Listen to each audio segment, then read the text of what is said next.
Okay, so today I am going to show you how to do a provisional cast on onto a spare circular knitting needle cable. So if you have a set of interchangeable needles, you probably have these little stoppers. And for years I wondered what they were until I finally learned how to use them. And basically they just screw onto the ends where your tips go. So that's what we'll be casting onto. You could also use a spare set of circular knitting needles if you don't have an interchangeable set like this. That will work perfectly fine, but I prefer this method because it keeps the stitches from falling off and so that I don't accidentally knit with this needle, which I have done in the past. So this is my preferred method, but if all you have is a spare set of circular needles, that will work as well. So I'm gonna jump right in and then explain the benefits in just a minute. So I have my spare cable with my stoppers on it. I have my needles I'm gonna be knitting with. They can be circular or straight needles, it doesn't matter. In this case, I'm using these circular needles. And then I have my yarn. So there's no waste yarn in this type of cast on. So first thing I'm gonna do is make a slip knot. So just however you make your slip knot, make your slip knot. And we're going to put it onto our spare circular needle cable. So it's not going onto the needles that we're knitting with. So these are the needles I'm knitting with. They're just waiting over here. So this goes onto the cable.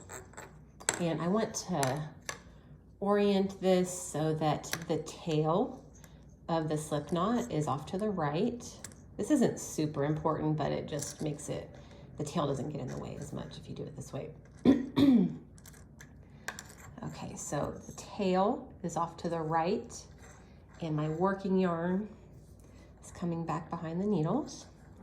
So now we're ready to start our cast on. So I'm going to pick up the needle I'm knitting with my right hand, and I'm going to pick up the yarn into my right hand since I'm showing you how to do this English style. So I have my yarn in my right hand, my needle in my right hand, and the cable I'm holding in my left hand. And to make the first stitch, so I'm just using my left hand to kind of hold this slip knot in place so it doesn't slide around on me too much. So I'm going to take the needle and bring it behind the yarn, and that actually does a yarn over, which makes our first stitch. So that's the first step, is a yarn forward or yarn over. The second step, and it just looks like this when you do that first yarn forward. It doesn't look like much until you do the second step. So second step is to dip the needle underneath the cable and bring it behind the cable. And then you're going to wrap the yarn just as if you were gonna knit. So counterclockwise around that needle and then bring it back up. And that secures your first one, your first yarn over stitch, and that makes your second stitch as well. So now we're gonna do a yarn over, which is just bringing the yarn in front of the needle. This is also called a yarn forward. So yarn forward or yarn over. So that would be our third stitch. And then we're gonna dip the needle underneath the cable and we're gonna wrap just as if we were gonna knit and bring it back up, and that gives us our fourth stitch. So every time you go through this process, you get 2 stitches. So yarn forward, dip the needle under the cable, wrap it as if to knit, bring it back up, and now we have 6 stitches. So let's say I was trying to get to 10 stitches. So we have 6. So this one, we're gonna do a yarn forward or yarn over, then dip the needle under, wrap it, bring it forward. That gives us 8. So we just need to do this process one more time to get to 10. So yarn forward, dip it, wrap it around, bring it back up, and we have 10. If you needed 12, you would just do that one more time. So let's say that you just need 10. So in this case, we're ready to start our first row. So we're just gonna kind of hold the yarn tight as we turn everything to get ready to knit the first row and get oriented. Holding it tight, holding the yarn tight so that you can use your left hand to hold it in place too, so you can get oriented and grab your other needle. So I'm using my left hand to hold that in place and to grab my other needle. I'm just going to use my left hand to hold everything while I grab my yarn. It can feel a little funky at first with these two cables kind of in the way. And we're ready to knit our first row. So I have the yarn in my right hand and it's coming off of the needle and coming underneath the cable, just like this. And so this first stitch is ready to knit. And we would just knit across, just like that. So I'd knit into this one next, into this one next, and so on. So I'm gonna just undo that one so I can show you how to cast on an odd number of stitches. So an even number of stitches, it'll look like this when you turn it. I'll show you how to turn it one more time, and then I'll show you how to turn it with an odd number of stitches. Okay, so we cast it on our 10.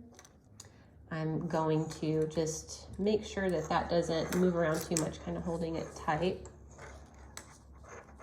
It's slightly easier to do an even number of stitches because this just kind of stays down here. And then I'm gonna move this needle to my left hand, pick up my yarn, making sure that the yarn's coming underneath the cable, just like that. And I'm just going to kind of use my left hand to, also because I'm leaning up against the table, it's harder. This is a little bit easier in your lap, but I'm kind of pulling this cable out of the way, just so it's not flopping all around.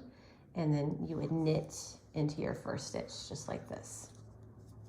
So that's my first stitch, and then I would just knit across, second stitch, and so on. Okay, so let's say you want to cast on an odd number of stitches. So this right here is still 2, 4, 6, 8, 10. So let's say I wanted to cast on 11 stitches. So I'm putting the yarn back in my right hand. So if you're casting on an odd number of stitches, you are going to end with this yarn over right here. So all you do to do your final odd stitch, like your 13th stitch or your 15th stitch or whatever you're doing, you're just going to, in this case, it's my 11th stitch. I did my yarn forward. And this one you have to be a little bit more careful as you turn it. So I'm going to hold the yarn tight, turn it around, because it's not secured onto the cable. It could just come back and go off. So, so that's why you have to be a little bit more careful holding it into place as you're getting your other tip and getting oriented. And so then that yarn over, you will want to then bring your yarn behind your cable to kind of secure it. And now you're ready to knit into your first row. So just like I showed before, so this is with an odd number of stitches, and then you would just knit across. So let me show you what this looks like after you've done it. So in this case, I have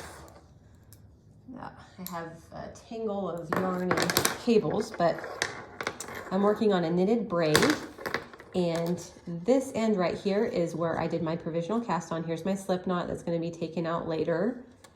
So these are my live stitches that are on this spare circular needle that I had. And then this is the end that I'm knitting from. And when I have my headband, the length that I want, I can join these two ends with Kitchener stitch or by grafting. And I will post a separate video for how to join, how to do grafting or Kitchener stitch. So I really like this cast on for having a seamless finish, like on a headband like this. If we didn't do a provisional cast on and do the grafting, we would have a seam right here, and you would have to make sure to put that at the back or whatever. But it's nice to not have to worry about that seam and just have a nice continuous braid. It's also nice for doing at the beginning of a sweater. Like if you're not sure what kind of hem that you want, if you want it ribbed or some other kind of hem. Sometimes I'm indecisive when I start a sweater or a shirt that starts at the bottom You can do a provisional cast on and just come back to it later, make that decision later, add length to the sweater if you want. It gives you a lot more wiggle room when you're making something like a sweater that you might want to change the edge of later. So I really like this cast on. I'll post a video for how to do this cast on Continental style down below, and I will post a video for grafting these two ends together.